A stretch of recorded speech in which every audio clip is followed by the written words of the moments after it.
이것은 실제 일어난 충격적인 사건입니다. 5명의 잠수부가 수중작업실 안에서 파이프 입구를 열었는데 엄청난 압력 차이로 인해 마치 블랙홀처럼 변했고 5명 모두 순식간에 파이프 안으로 빨려 들어갔습니다.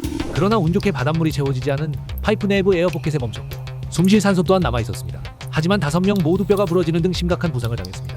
이때 안에서 죽음을 기다리는 것보다 앞으로 나아가는 게 낫다 판단. 지옥 같은 공간에서 부상을 견디며 앞으로 나아가기 시작합니다. 하지만 30분 뒤 선두에 앞서가던 부드러운 수위가 높아진 것을 알았고 심지어 더 무서운 건 얼마나 더 가야 하는지 감조차 알았다는 것입니다.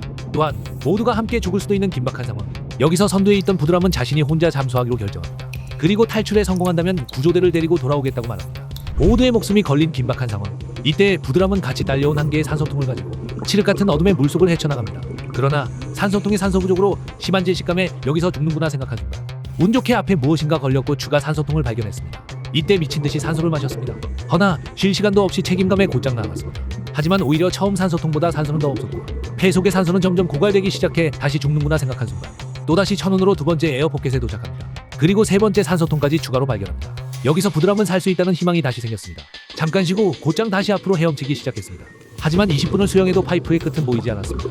산소는 점점 더 떨어지기 시작했습니다. 허나 놀랍게도 파이프가 꺾이는 지점까지 도착합니다. 위로 올라갔을 때 작업 공간이 나온다면 살 수 있습니다. 드디어 부드럼은 수면 위로 올라오는 데 성공합니다. 하지만 놀랍게도 구조대단 한 명도 보이지 않았습니다.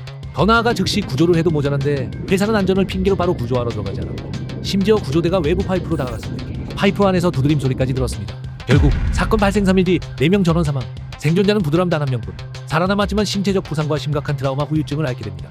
더 충격적인 사실은 그들은 무려 3일째 수습당일까지도 살아있었다는 것이며 부드럼은 회사를 상대로 소송을 제기했습니다. 그리고 현재 2026년까지도 재판은 진행 중입니다. 지식코리아는 다시 한번 송유관 사고 피해자들의 명복을 빕니다.